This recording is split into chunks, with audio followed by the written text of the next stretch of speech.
2월 13일 수요일 욥기 36장 1절로 25절 욥에게 회개를 강요하는 엘리후입니다.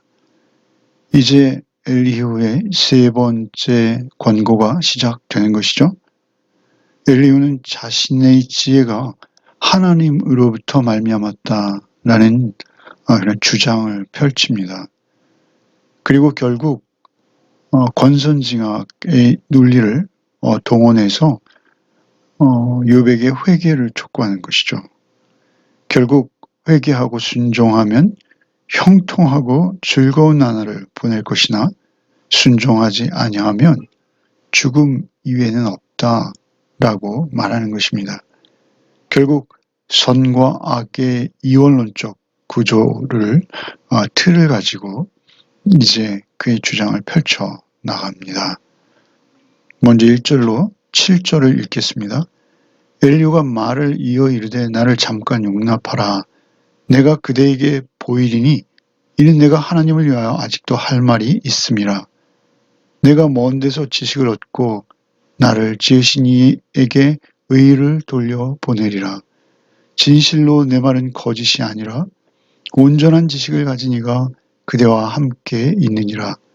하나님은 능하시나 아무도 멸시하지 아니하시며 그의 지혜가 무궁하사 악인을 살려두지 아니하시며 고난받는 자에게 공의를 베푸시며 그의 눈을 의인에게서 떼지 아니하시고 그를 왕들과 함께 왕자에 앉히사 영원토록 존귀하게 하시며. 엘리후가 말을 이어 이르되, 이것은 엘리후가 이제 새롭게 말을 시작하는 그 순간에 삽입되어지는 전형적인 문구입니다. 엘리후가 말을 이어가기 시작하는데 나를 잠깐 용납하라. 조금 더 참고 나의 말을 들어달라, 이런 것이죠. 내가 그대에게 보이리니 이는 내가 하나님을 위하여 아직도 할 말이 있음이라.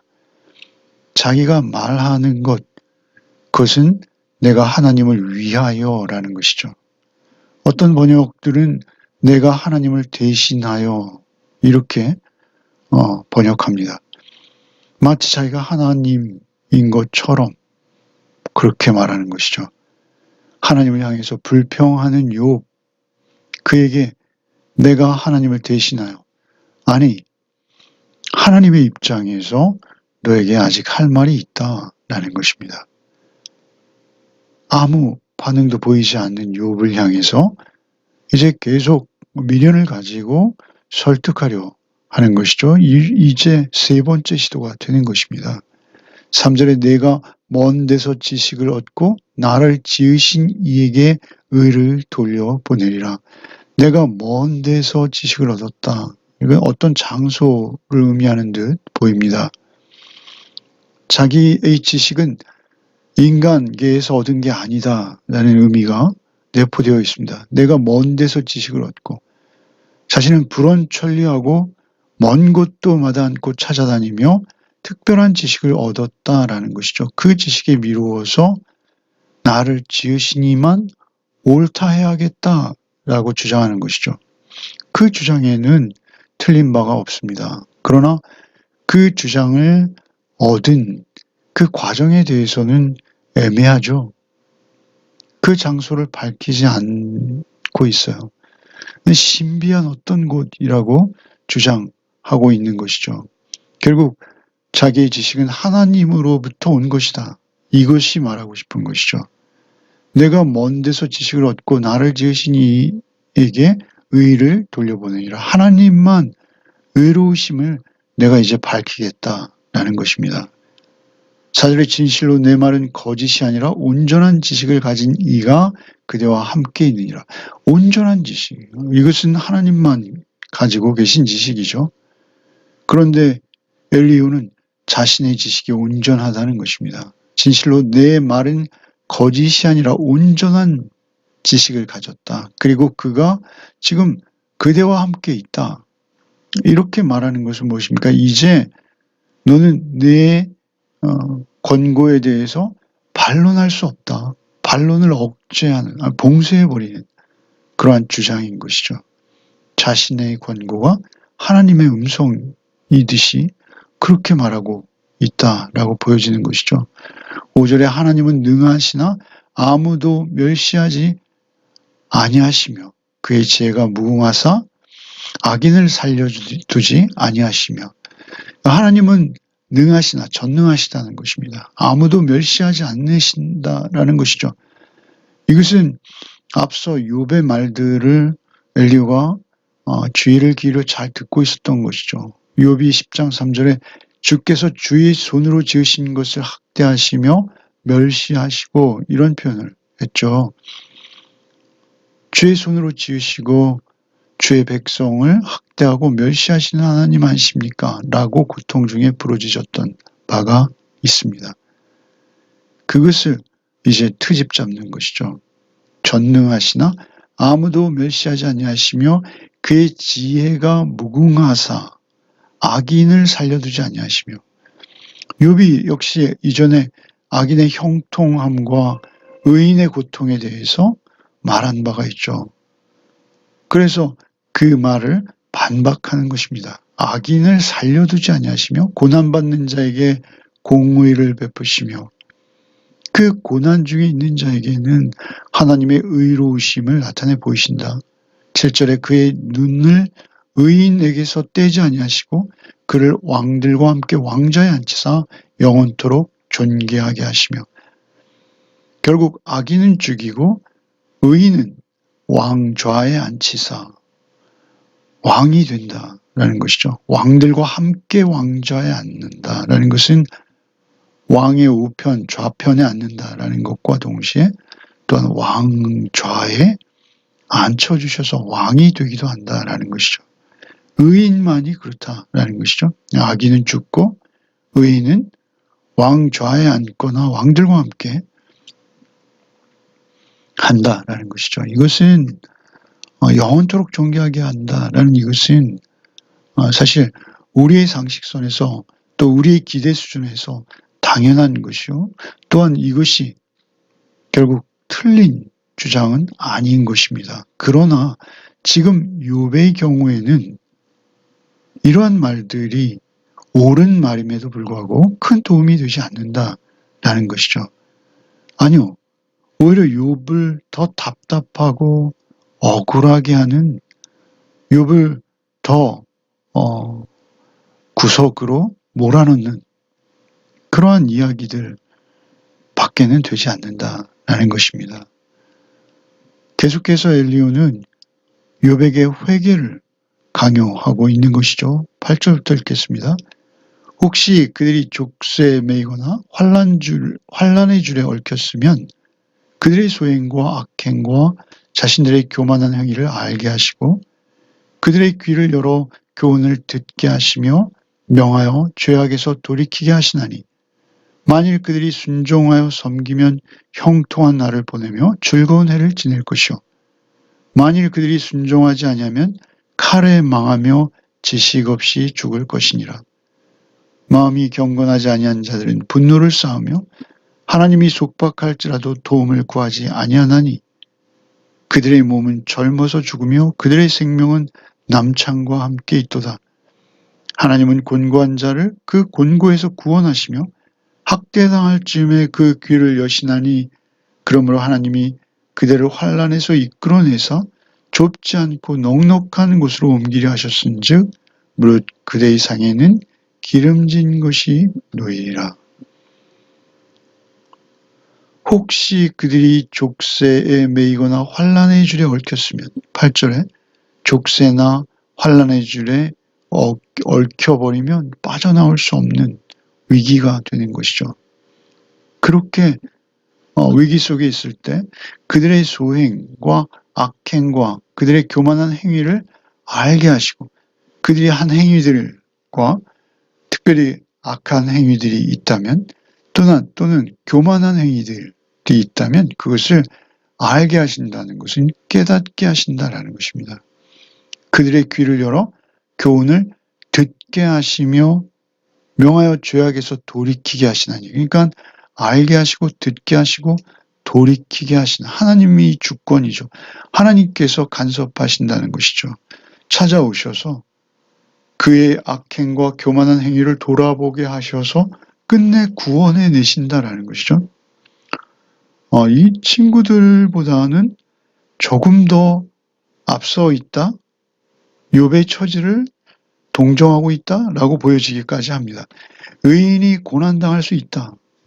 그 고난 중에는 하나님께서 그 족쇄와 환난을 일부러 보내셔서 교만한 행위를 알게 하시고 듣게 하시고 돌이키게 하시기 위한 그러한 하나님의 의도가 거기에는 있는 것이다. 의인이 고난당할 수 있다라는 여지를 조금은 열어놓는 것이죠.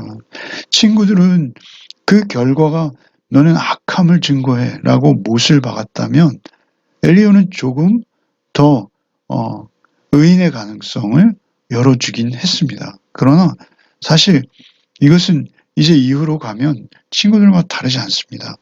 11절에 만일 그들이 순종하여 섬기면 그렇게 알게 하시고 교훈을 듣게 하시고 죄악에서 돌이키게 하려 하실 때 순종하면 형통한 날을 보며 즐거운 해를, 즐거움의 나날들을 보내게 될 것이다. 이것은 일반 진리입니다. 당연한 말이죠. 욥의 경우에는 해당되지 않습니다만 12절에 만일 그들이 순종하지 아니하면 칼에 망하며 지식 없이 죽을 것이니라. 지식이라는 것은 하나님을 아는 지식입니다. 지혜이죠. 순종하지 않으면 지식 없이 하나님을 알지 못하고 죽는다. 13절에 마음이 경건하지 아니한 자들은 분노를 쌓으며 하나님이 속박할지라도 도움을 구하지 아니하나니. 계속 하나님께 무언가 억울함을 토로하며 하나님께서 그들을 깨닫게 하시고 교훈을 듣게 하시고 죄악에서 돌이키게 하려 하실 때 그들은 도움을 구하지 않는다. 14절에 그들의 몸은 젊어서 죽으며 그들의 생명은 남창과 함께 있도다. 이 남자 기생, 그들은 그 우상 숭배하는 우상의 신전에 있었다고 하죠. 그런 성적으로 문란한 그러한 삶으로 그들의 생명이 말라 죽을 것이다. 몸은 젊어서 죽으며 그들의 생명은 남창과 함께 있도다. 대부분 그들이 젊은 나이에 생명을 잃어버리게 되는데 그들과 같을 것이다. 15절에 하나님은 곤고한 자를 그 곤고에서 구원하시며 학대당할 즈음에 그의 귀를 여시나니 그러므로 하나님이 그를 환난에서 이끌어내서 좁지 않고 넉넉한 곳으로 옮기시려 하신다. 넉넉한 곳. 하나님께서는 그를 넉넉한 곳이라는 충만함을 말합니다. 풍성함, 자유함 이런 의미입니다. 그렇게 옮기려 하신 즉 무릇 그대의 상에는 기름진 것이 놓이리라. 그들은 아주 풍요롭게 먹을 수 있게 되어진다. 넉넉한 곳으로 옮기려 하신다. 회개의 기회를 주신 것이니 빨리 돌이켜야 한다라는 것을 말하고 있는 것이죠. 이제 욥을 향한 그 조언을 계속해 나갑니다. 악을 멀리하고 제발 선을 좀 행하라 라고 권고하는 것이죠. 17절부터 읽겠습니다. 이제는 악인의 받을 벌이 그대에게 가득하였고 심판과 정의가 그대를 잡았나니 그대는 분노하지 않도록 조심하며 많은 뇌물이 그대를 그릇된 길로 가게 할까 조심하라. 그대의 부르짖음이나 그대의 능력이 어찌 능히 그대가 곤고한 가운데서 그대를 유익하게 하겠느냐. 그대는 밤을 사모하지 말라. 인생들이 밤에 그들이 있는 곳에서 끌려가리라. 삶과 악으로 치우치지 말라. 그대가 환난보다 이곳을 택하였느니라. 하나님은 그의 권능으로 높이 계시나니 누가 그같이 교훈을 베풀겠느냐. 누가 그를 위하여 그의 길을 정하였느냐. 누가 말하기를 주께서 불의를 행하셨나이다 할 수 있으랴. 그대는 하나님께서 하신 일을 기억하고 높이라. 잊지 말지니라. 인생이 그의 일을 찬송하였느니라. 그의 일을 모든 사람이 우러러 보나니 먼 데서도 보느니라. 17절에 이제는 악인의 받을 벌이 그대에게 가득하였다. 이렇게 단정할 수 없지 않습니까?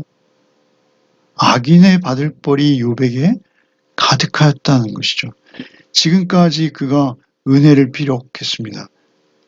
하나님 앞에 회개하고 순종하면 형통과 즐거운 나날이요 순종하지 아니하면 죽음이다 라는 것을 피력하고 이제는 악인의 받을 벌이 그대에게 가득하였다라는 것은 무엇입니까? 지금 너에게 그 불순종의 그 모습들이 보여진다 이런 것이죠. 그대에게 가득하였고 심판과 정의가 그대를 사로잡았나니 그대는 분노하지 않도록 조심하며. 사실 욥은 조금은 격앙돼 있는 상태이죠. 아니요, 많이 격앙돼 있습니다. 분노하지 않도록 조심하며 많은 뇌물이 그대를 그릇된 길로 가게 할까 조심하라. 많은 뇌물이라는 것은 대속물이라고 번역할 수도 있고요. 속전이라고 번역할 수 있습니다. 그러니 많은 속전을 내어도 그가 돌이켜지지 않는다는 것입니다. 그의 죄가 용서되어지지 않는다는 것입니다. 속전을 많이 내어서 그릇된 길로 가게 될 수 있다라는 경고인 것이죠. 19절에 그대의 부르짖음이나 그대의 능력이 어찌 능히 그대가 곤고한 가운데서 그대를 유익하게 하겠느냐. 계속 그런 식으로 부르짖고 또 그대의 능력을 발휘하려 한다면 그대는 돌이킬 수 없다라는 것이죠. 20절에 그대는 밤을 사모하지 말라. 욥은 밤을 사모하는 듯 말해왔죠. 욥의 상황. 욥이 죽음을 사모하는 듯한 그러한 이야기들을 했죠. 그러한 고백을 했습니다. 내가 어머니 잇에서 나오지 아니하였더라면 내가 나올 때 오히려 그 무릎이 받지 아니하고 땅에 떨어져 죽었더라면 그대는 밤을 사모하지 말라. 인생들이 밤에 그들이 있는 곳에서 끌려가리라. 21절에 삼가 악으로 치우치지 말라. 그대가 환난보다 이것을 택하였느니라. 계속 지금 욥의 어떤 말들의 꼬투리를 잡고 있습니다. 사실은 욥의 상황, 욥이 주장하려는 내용을 조금만 관심 있게 마음을 기울여준다면 욥의 상황과 처지를 이해할 수도 있고 또 받아들일 수도 있습니다. 주장하는 내용에는 한없이 냉담합니다. 귀를 막아버렸습니다. 그리고 오히려 자신들의 말만 하고 있는 것이죠. 그리고 욥의 그 말들을 오히려 자기의 충고의 재료, 자기 충고의 소재로 이용만 하고 있다라는 것이죠. 그래서 그들은 충고를 사실 인과응보의 원리, 규범적 지혜에 충실하게 하고 있으나 그럼에도 불구하고 그것이 욥의 경우에 설득력을 갖지 못한다라는 것이죠. 우리가 함부로 남을 판단하는 것이 얼마나 위험한지, 얼마나 그들에게 도움이 되지 않는지 우리가 함부로 비난할 수 없다는 것입니다. 하나님의 섭리가 어떻게 작용하고 있는지 우리는 모르는 경우가 너무 많아요. 그래서 우리는 겸손하게 남의 일들을 바라볼 필요가 있는 것입니다.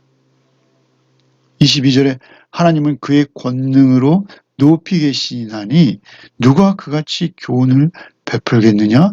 누가 그를 위하여 그의 길을 정하였느냐? 누가 말하기를 주께서 불의를 행하셨나이다 할 수 있느냐? 하나님은 하나님과 같이 교훈을 베푸실 분은 없다. 그리고 누군가의 인생길은 하나님께서 정하시는 것이다. 그리고 누가 주께 불의를 행하셨나이다 라고 주장할 수 있느냐? 하나님은 의만 행하신다 라고 말하는 것이죠. 이 말이 틀린 데가 없습니다. 그러나 중요한 것은 욥의 경우인 것이죠. 누가 그를 위하여 그의 길을 정하였느냐? 여기서 길이라는 건 인생길을 말하는 것이죠. 사실 욥은 자신의 인생 길을 바꾸어 달라 이렇게 주장한 적이 없습니다. 고난으로 인해서 욥은 고통을 호소한 바 있습니다. 또는 고난의 이유를 몰라서 답답함으로 하나님 앞에 호소하는 것이죠. 그가 그 고통의 과중함을 하소연하며 토로하는 것입니다. 하나님의 뜻을 바꿔달라거나 욥이 스스로 자신의 인생길을 직접 변경해 주십시오. 이런 주장을 하거나 이러한 청을 한 적은 없습니다.